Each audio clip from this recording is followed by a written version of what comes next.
their usual 16 turnovers, because that's who Golden State is. But some of the playmaking was great, and it was, like I said, so much of it was backdoor stuff. It was all downhill. Yeah, Matt, well, so much attention and focus is going to be on Steph Curry and Klay Thompson, and rightfully so. But the passing and the cutting and the unselfishness, you know, you can't diagram this, and it's hard to defend. You have to stick to your principles. Chuck, we talked about this before game one. You got to just be aware at all times.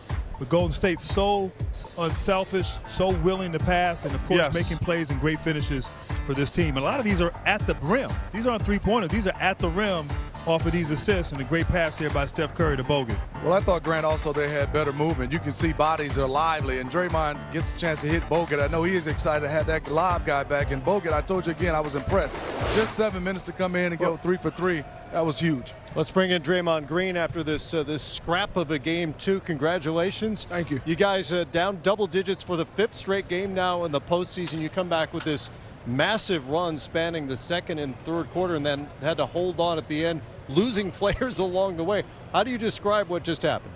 I mean, well, with that run in the first half, I felt like we were getting great shots, and they just weren't falling. But we stayed the course. We picked it up in transition. We started the game off great in that area, and then we kind of let it get away from us. Once we picked that back up, we got stops, and we was able to get out and run, and, you know, it was successful for us. You guys weren't hitting shots early in the game, but you racked up assists with a lot of easy buckets on some of the stuff we just showed.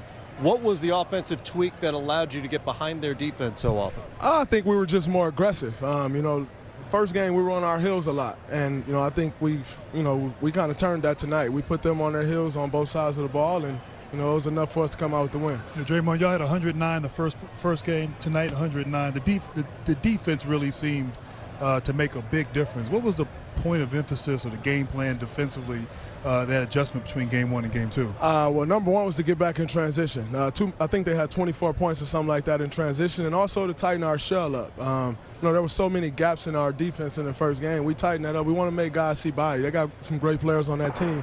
You let them play one-on-one and not in the crowd, you know, they get comfortable. So I think we made them a little uncomfortable today. Draymond, DeMarcus Cousins, talk about his impact and what he did for you guys on both ends, and also his passing, how it helps you guys. He was great on both sides of the ball. You know, I think it was the way we were guarding with him was a different look for them, and, you know, he was good on the defensive end. And, you know, when he's on the offensive end, he's a great playmaker, but we all know how he can score the ball, and they got to respect that. You know, he gave us big minutes, and we're going to need him, you know, the rest of the series. You know, you go back, number one, you obviously DeMarcus played fantastic, but you also got a great lift from Quinn Cook. He was fabulous tonight. I mean, Bogut, Cousins was fantastic, but I thought the guy was huge was Quinn Cook. Quinn loved a big moment. You know, he's had several times now in his 2 or 3 years here where he's come up with big shots for us, and, you know, that's the same guy who worked his way from a two-way contract and is a mainstay on our team. And, you know, he showed up big in the moment when they were trying to make a run. Yeah, he hit a couple big threes for us. Those big threes were huge. Absolutely. Hey, Draymond, you know, obviously I think you're the most versatile defender in the league. You can guard just about anybody, bigs, littles, and you're out there on Kawhi Leonard tonight. And he had a great game for himself, but you made him work for everything. Just talk about the challenge, the one-on-one challenge of guarding somebody like Kawhi Leonard. He's a great player, you know, but as a competitor, you relish those opportunities. Not every night do you get a chance to go up against one of the best players in the league. And so, you know, he had a good game, but, you know, when you're playing against a guy like that, you're not going to lock him down, you know, but you try to wear him out over the course of the game and make him take tough shots, and you live with the results. You guys have some real injury issues now with Klay going down with a hamstring tonight. Obviously, you're waiting for Kevin Durant to come back at some point, hopefully during this series. Kevon Looney left the game, did not return. You get all these contributions, and I know you'd love to have all these players back, but collectively, what does it do for the morale when everybody's involved like this on this stage?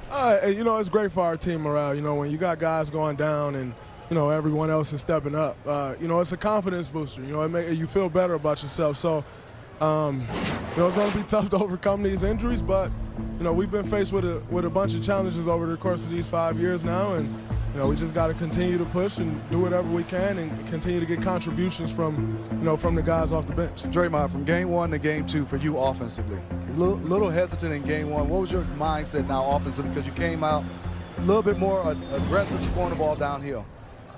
Just to be more aggressive. You know, we got Kevin out, you know, and I felt like I was on my heels a lot, as I said earlier in game one. You know, I put too much work in, you know, to come out passive, and, you know, I just got to be aggressive, and I'll live with those results, whatever they are. You talked about experience. I'm just curious. You guys, down 0-1 here on the road, injuries, adversity. Just talk about like what you guys have been through and being in series. I think of like the OKC series years ago. You guys fought back. Do you not get rattled? I mean, I saw you posted on the internet and you just seem relaxed walking around Toronto.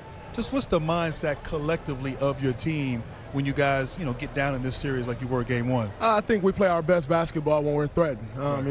When a team poses a threat, I've never seen us fold. And, me and Steph was talking about it today. Like, it's so weird when you're just sitting and waiting on the game because, you're in the finals and you really just sit around. And so you don't really get a chance to get away from it. I try to stay loose. I got some lunch and, just kick back last couple of days. But it's the NBA Finals, so it should have all of your attention. But when we're faced with challenges, we don't get rattled and we just keep pushing, and it's been good for us. You guys know the rhythm of the finals as well as anybody now. So what do you expect for Game 3? You've been through this before, the win, loss, bounce back thing, adjustment, the whole deal. They're going to come out pissed off. They just took a loss on their home court, and they're going to come back and try to get that win back. So I know our crowd is going to be great when we go home, and you usually play a little better at home, so that bode well for us. But, we can't expect to just go home and walk into a win. We're going to have to go home and try to take these 2 wins. Got something we want to show you. I don't know what it is. It'll be a surprise to all of us, but it's going to pop up on the screen right there. Is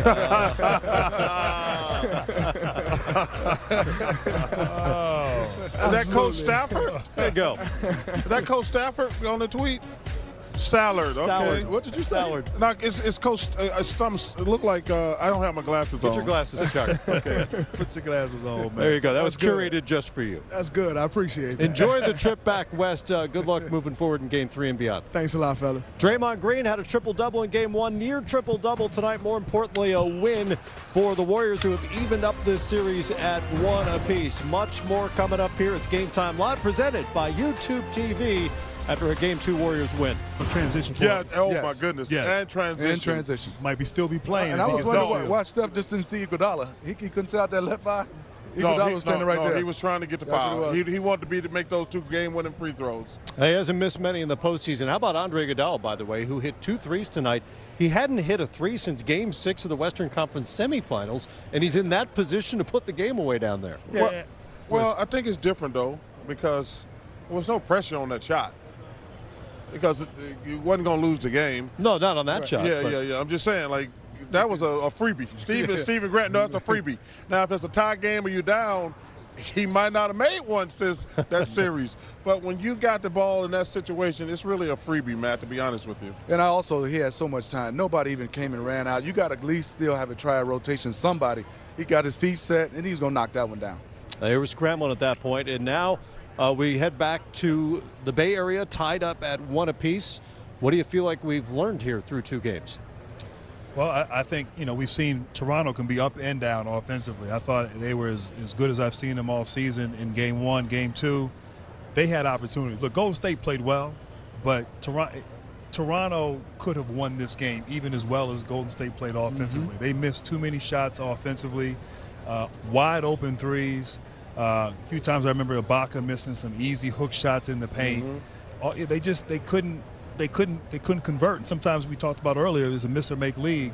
I don't think you get too frustrated with how you play. I think you want to maintain your level of confidence.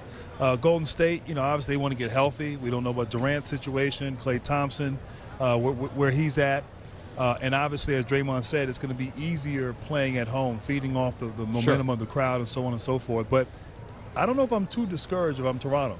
I think there's some positives to take from tonight's game. They could have won this game and maybe feel like they should have. And they just got to regroup, refocus, and really come together and be at their best on the road where it's tough. Obviously a tougher environment. For me, Charles and Grant, you look at Kawhi, there's no answer for him. No. Siakam had a tough game. He's a youngster.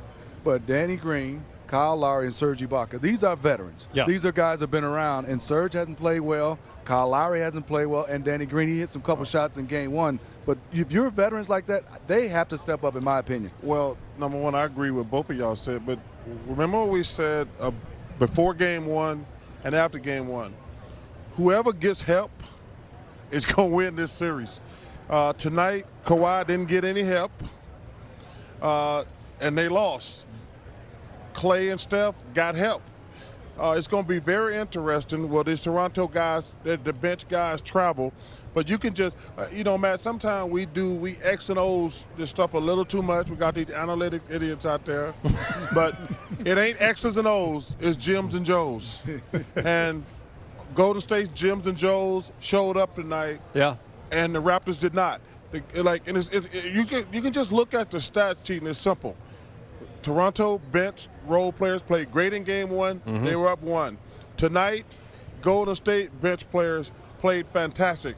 At some point, we think about this game so much. It comes down to playing well most of the time. And whoever bench and role players play the best is going to win this series. You saw that in the first 2 games, and that was it. Well, and Toronto shot better than 50% in game 1. They shoot 37% in game 2. That's some of the shot making and missing that we talked about as well. Let's take you inside, get thoughts, including on the injuries from Steve Kerr. Okay, we'll take questions for Coach. Mark, first question here in the front. Area news group want to see if there's any new information on Clay and Kevon with their injuries. Not really. Clay said he'll be fine, but Clay could be half dead, and he'd say he'd be. So we'll see. He pulled his hamstring. He thinks it's minor, so I don't know what that means going forward. And Loon, something with his shoulder, and so we'll see. Sorry, that's all I got. Given all those things in play, what were the keys you thought of the team ultimately prevailing over this? Well, I said yesterday and today that 109 points is plenty to win the game. Which is what we had in game 1, but we gave up 118. So it was all about our defense, and we held them to 37% and, forced 15 turnovers and guarded the three-point line well. So it was championship defense, and that's what it's going to take. Nick, back left, standing. Steve, Nick Friedel, ESPN. Back. How would you put into context the performance DeMarcus gave you, given the fact that he's missed 6 weeks and he tore his quad? I thought he was great. I mean, we came in thinking, all right, he can, maybe play 20 minutes, and he gave us almost 28. There was only one time in the game when he needed a rest, which was mid-4th, and we gave him a couple minutes and then got him back in the game. But he was fantastic, and, we needed everything he gave out there, his rebounding, his toughness, his physical presence, getting the ball in the paint, and just playing big like he does. We needed all of that, so I thought he was fantastic. Phil. All right, from Steve Kerr, let's hear Nick Nurse's initial thoughts on the Game 2 loss. Doug here on the left. Nick, Doug Smith of Toronto Star. You talked earlier before the game about Kyle and his foul trouble and trying to avoid it. Tonight, do you think it and the other guys' issues just caused some flow problems for your rotations? A little bit, Doug. I just think we had a few guys in foul trouble kind of early and first half, and then third quarter as well, and then fourth quarter. So I don't know. We got to, you got to play physical basketball, but you got to be able to adjust and all those kind of things and try to stay out of them. And you got to avoid the silly ones too, That's all I got.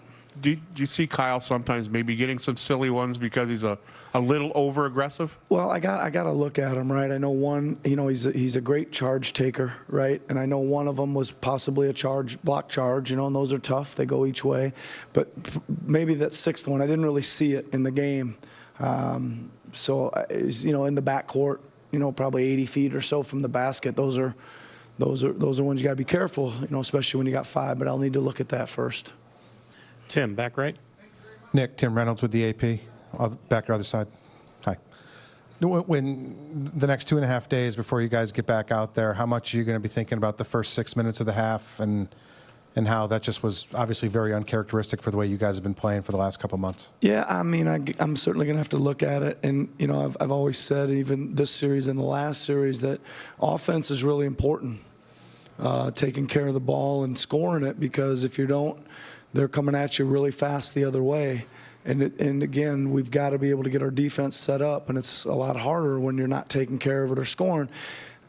Just kind of playing it back through my head, I thought we had, I know we had one little turnover where Danny slipped to the rim and tried to kick it out.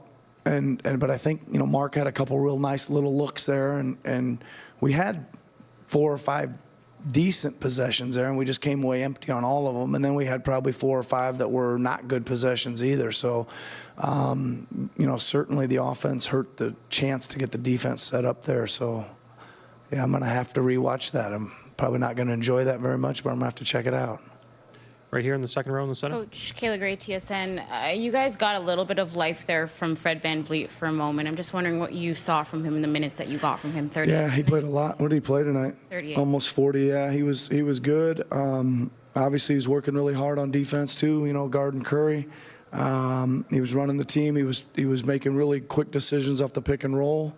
You know, he had some good looks. He probably hadn't played that many straight minutes in a while. I think he had a couple that are late. He was probably a little tired, but he you know, he kept taking them and stepping into them. But you know, 17 points from him is great, and running the team the way he did is great. All right, first thoughts from Nick Nurse on the Game 2 loss. Oh, they're waiting for you at Oracle in Oakland. Final days at Oracle Arena, starting with Game 3 on Wednesday. We're back here with more Game 2 coverage.